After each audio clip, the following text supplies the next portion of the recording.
Hey everybody, welcome to the Inspirational Games discussion here at Orca Jam. I have with me two awesome people. One, Jordan Tame from Eastside Games.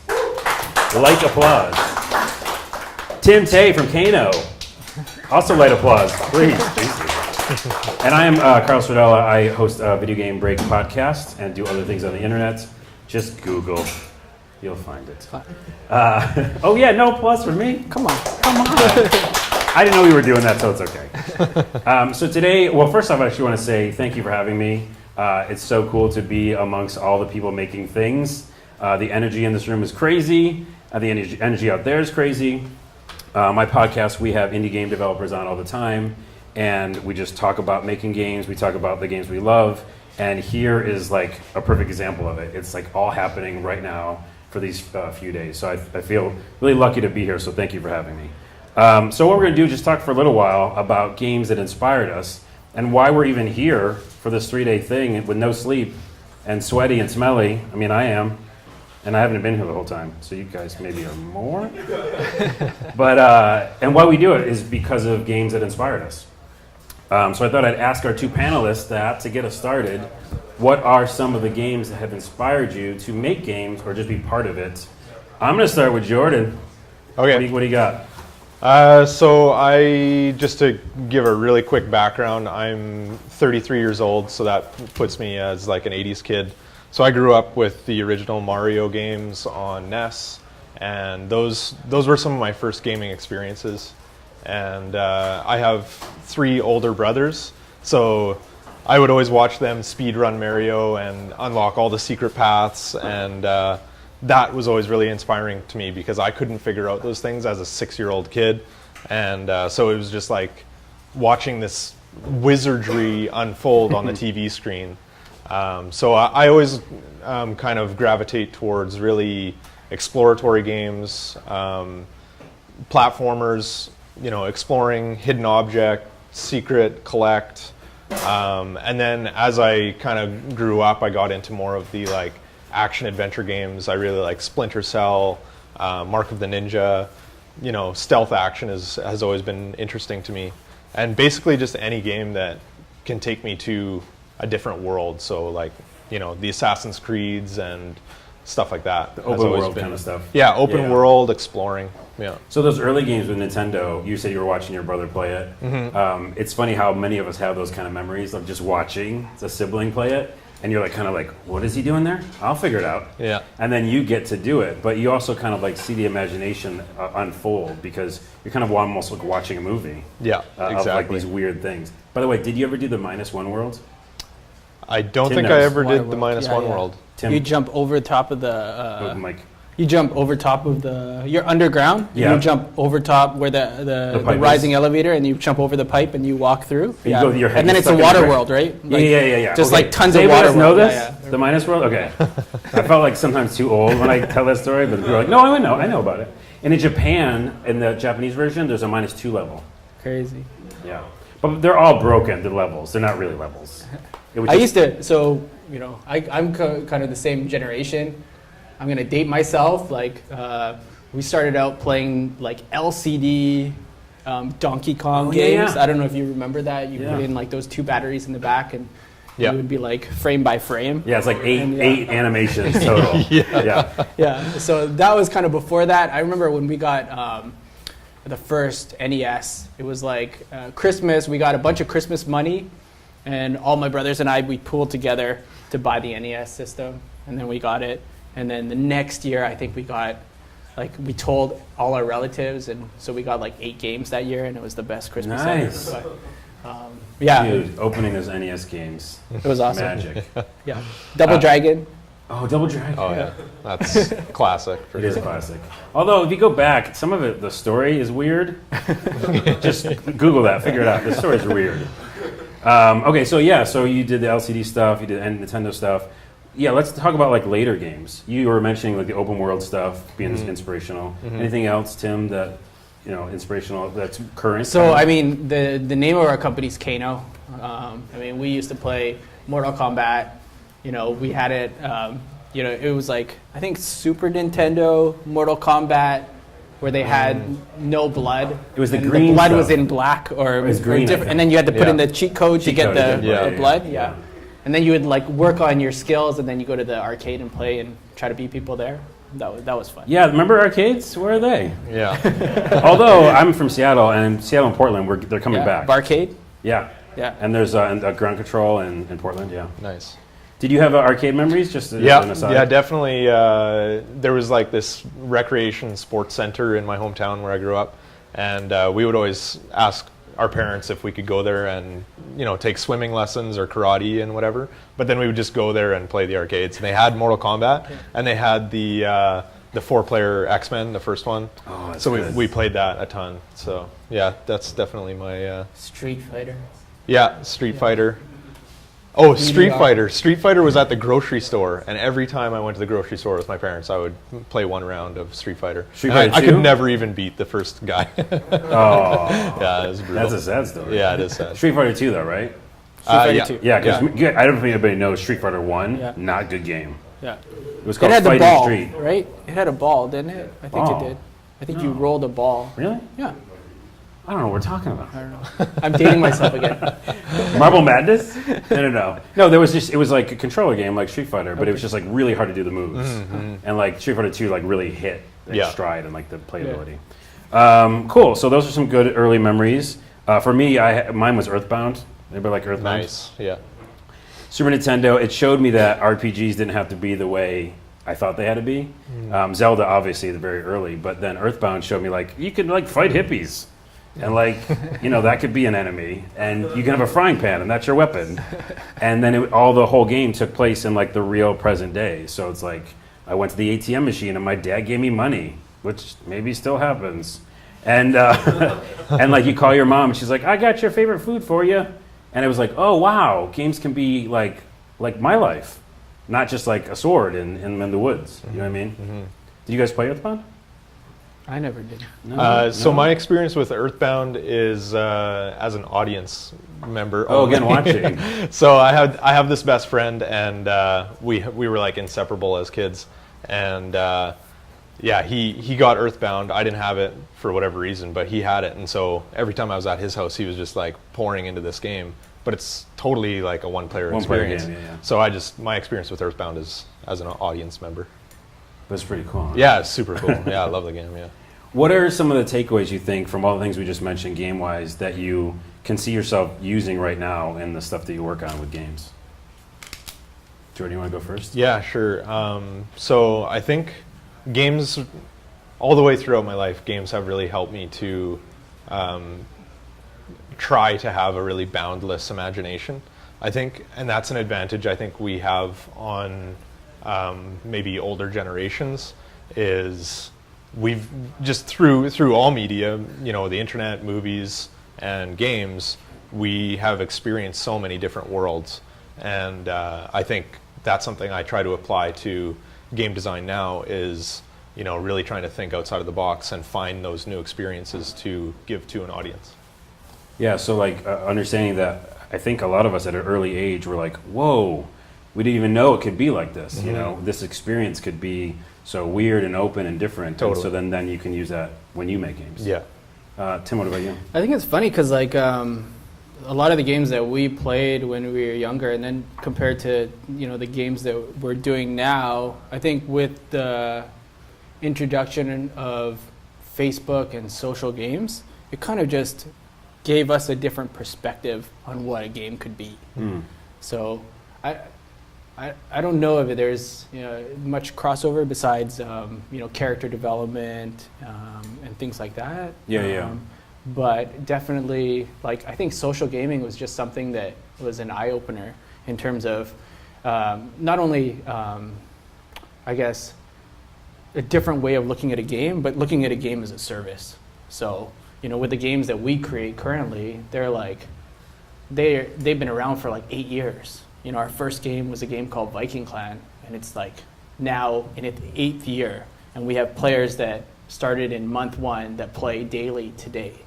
Jeez. That's crazy, Yeah, right? it Like is. because when we played games when we were younger, it was like you play a game and then what's the next game? I need to get the next game, or what's number 2? When's number 2 coming out? But it just totally different perspective.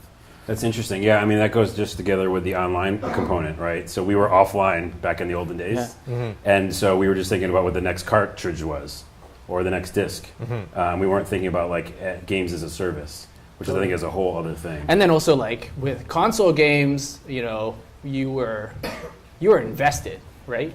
If you bought a game and you spent, I don't know, $40 on the game or however much. Sometimes 60 and $60 on the Y'all game. don't know. Back in the day, Yeah. sometimes. Yeah. And if it was a bad game and it just, you know, you were playing it. For a little, You're like, because I guess I am. I got to get my money back on that Yeah. game.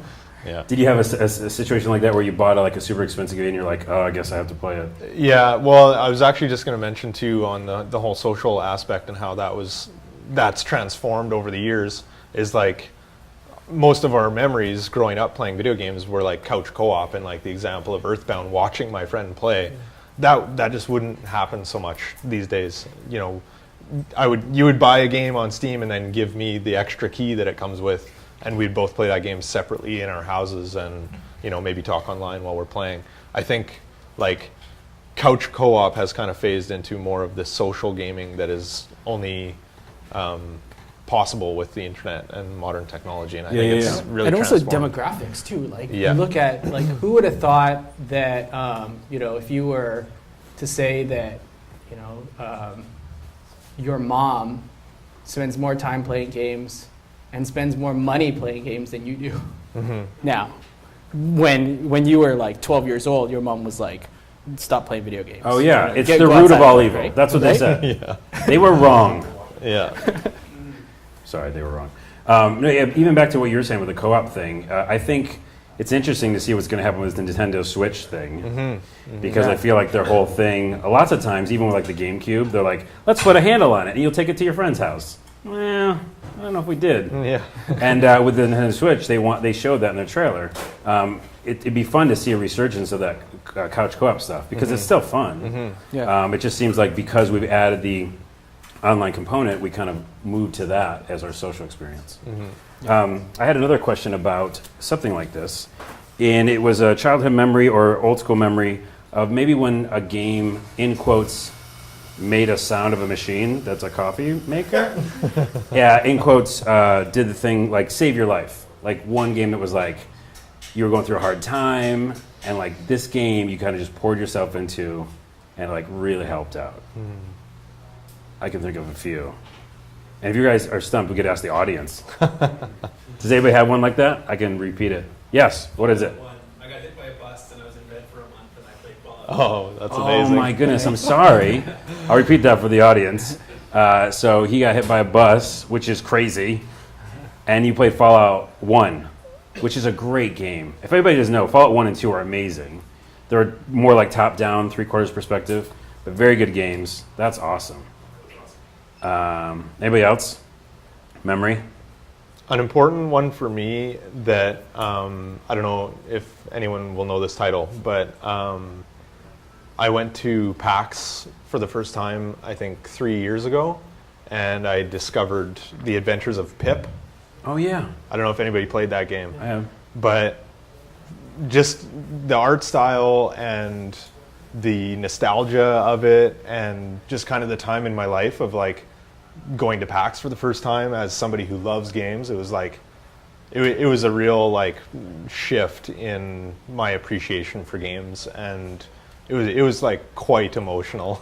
Yeah. Yeah, it was awesome. It's funny how just the simplest games can do that. Totally. It's not about the Just, like, graphics. or came out of anything. nowhere. Yeah. It just like blew me away. I was like, man, this game's amazing. And it's just like a pretty simple platformer. It's not like, you know, crazy innovation on a genre or anything. But yeah, the right game at the right time, and it just hit home. Well, and that's the thing. It's like what kind of like what we're talking about, inspirational, right? Like all the things that you guys are making this weekend, one of them could be inspirational to somebody else. It doesn't matter what the graphics are. It doesn't matter. I always try to say on my podcast, there's no better. There's just different. And I think that's great. Like this little platformer like helped you. You know, I actually thought of one. Is I love text adventures, and there's one called the Choice of games. You guys heard those? They're so good. You guys should. No, That's on haven't Steam. heard of that. They have a whole series of text adventures, and the one's called Choice of Robots. And it's like, I don't know why, but there was no music, and I just put on like my headphones and put like Radiohead on, you know, and just kind of got into that moment. And it's about making a robot, and you kind of figure out how to make the robot in the way you want to. But then it's also about like your family, and these emotions started happening, and I'm like, what's going on? This is a text adventure. I'm feeling things. Yeah. And it just, I had to stay up all night to finish it.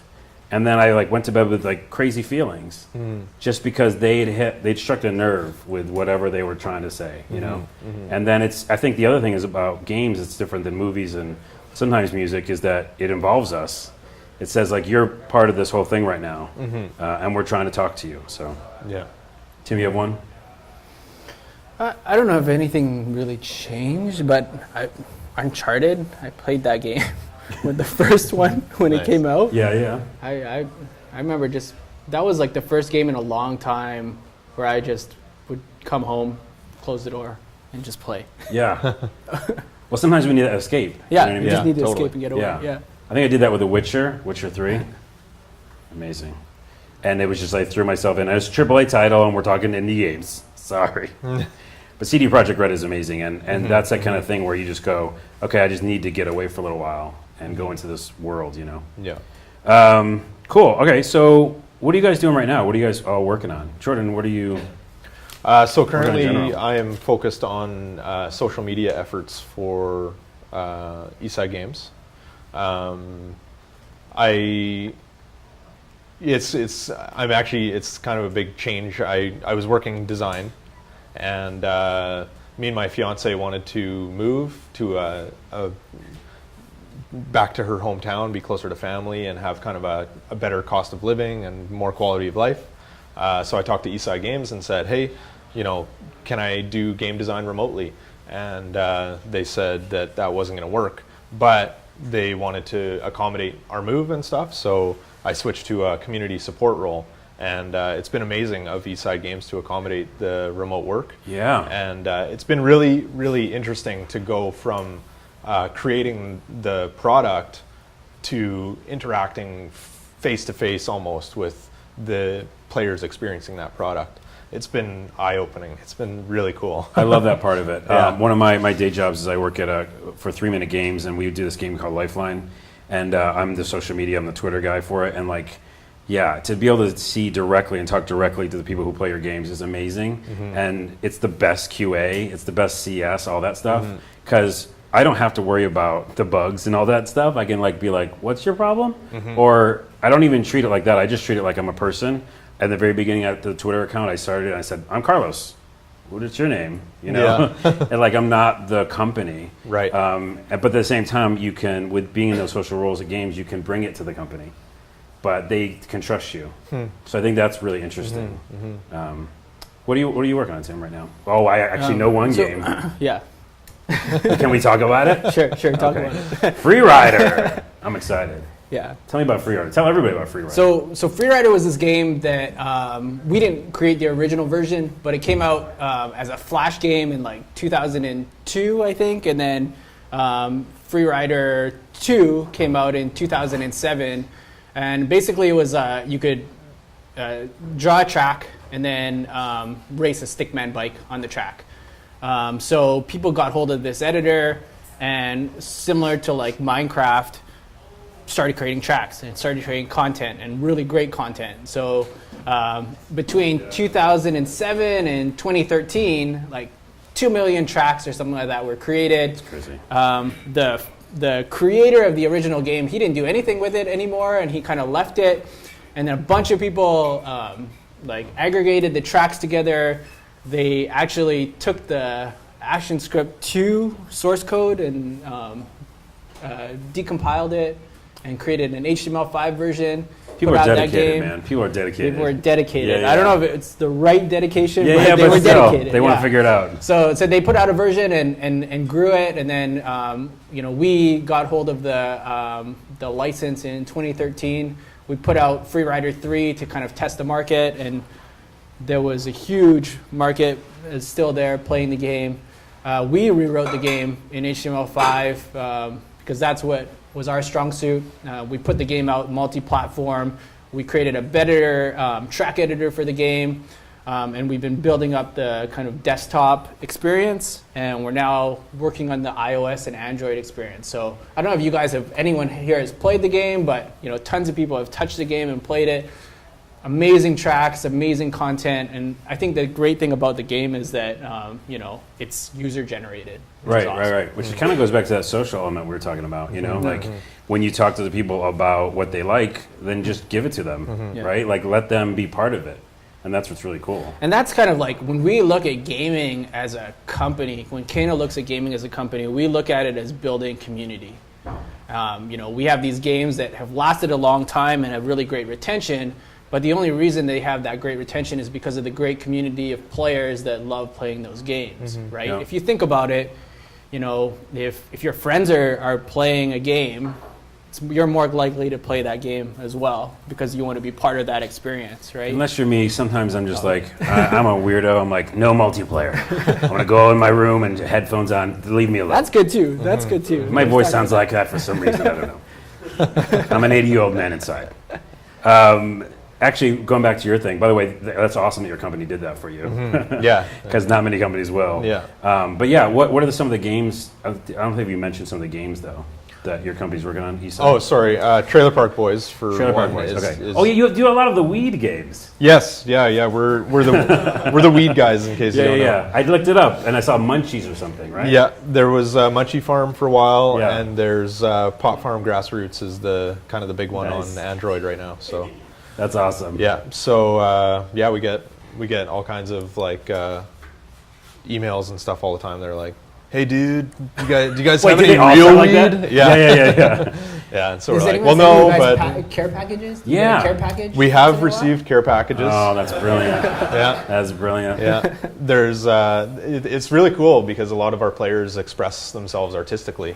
So like we had this guy make a stained glass window of our company logo and send that into us, and we were just like blown my away. goodness. Like, man, the commitment and like the I love it. dedication of players is amazing. It's so Yeah. cool. Yeah, community's awesome. Community's awesome. Do you guys have That's- any good community stories besides like? I have a million.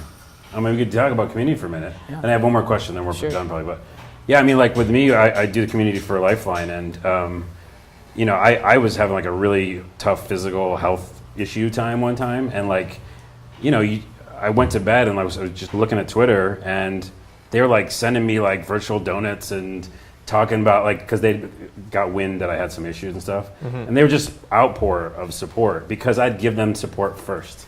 You know what I mean? I gave them my love and kind of interest and care in the gamer and the fan, and they gave it back to me like at a very important time. And like I woke up in the morning and I just checked Twitter, and like they'll come in the morning, and I'm like, okay, I can get by for a couple days, Yeah. So for me, I think a lot of that is just like what you put out is what you get back, and which sounds kind of corny, but it was really true. Yeah, that's one thing. Yeah. What about you? Yeah, we've had, so our games, because they've been around for so long, we've had people meet and get married playing our games. Nice. Wow. We had, I think, our first baby that was born from one of those unions a couple Yeah. years ago. And then, we've had, kind of both sides. We've had people that have passed away playing our games, and so other players have like wanted to run memorials for them, which is, I think that's awesome. Yeah, there's a game That's that just one of the amazing. companies I work with did.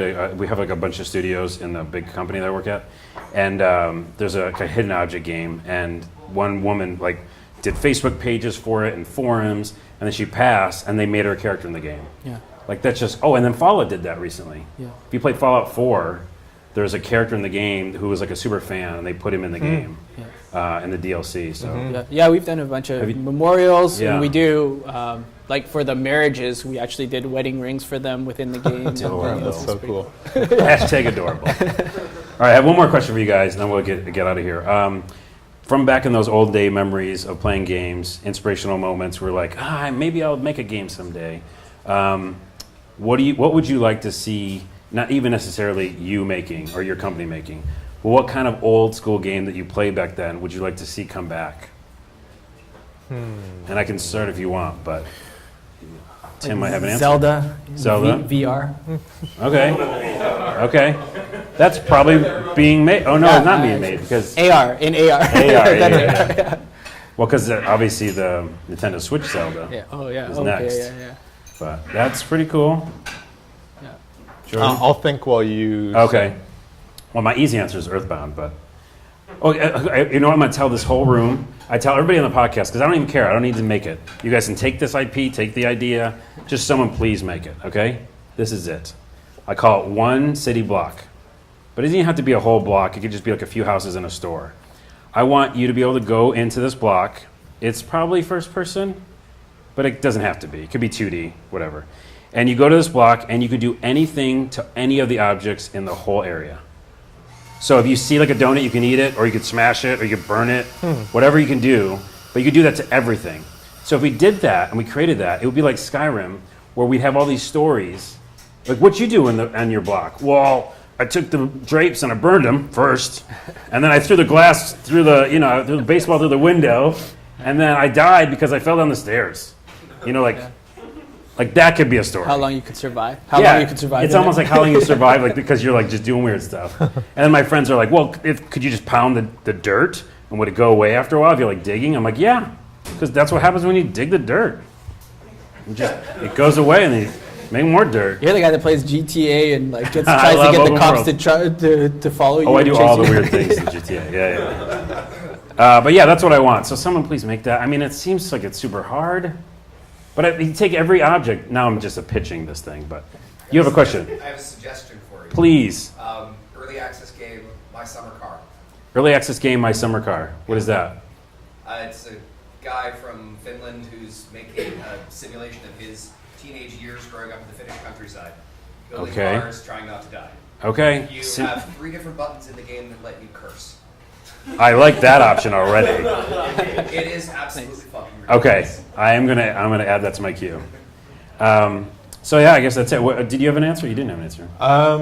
I think I don't really have anything specific, but I think over time games have gotten really good at storytelling. Like, not necessarily that I love cinematics, but they do a really good job of setting up story, getting us to know characters, introducing characters, and really driving a narrative. And thinking back to the retro games, all of that was usually in a paragraph on the screen with like some 8-bit graphics. Mm-hmm. But what those retro games did really well, I think, and why we all fell in love with games is because those 8-bit graphics were super charming. And we fell in love with the characters, and we fell in love with the games. So what I guess I'd like to see more coming back to now is our ability to storytell that has gotten so good, grabbing some of the nostalgic charm and telling those good stories with the retro charm. I'd like to see more of that. And some of that is happening. Yeah. But more of that I think would be cool. Yeah, sometimes it's the simplicity of it. Mm-hmm. Like you were saying, even with is it Pip or whatever? Yeah. Adventures of Pip? Yeah. Totally. And what's interesting is people don't know this. Oh, you guys don't know this. Other people watching this maybe don't know this. But making pixel art is hard. I mean, maybe it's just me, but like to make it like look cool and interesting and like you care about what this little sprite you made. I just find it difficult. So those people I feel were geniuses. Yeah. In Yeah. Nintendo days. And like I think part of it, modern games tend to take themselves very seriously, and that's not always a bad Okay. thing. But I think some more lighthearted games that tell stories as well as Witcher 3 or what have you Yeah. could be really cool. Yeah. All right, Tim, Jordan, thank you for being here. Thank you. Round of applause for our panelists here. I think that turned out pretty good. That was a fun talk.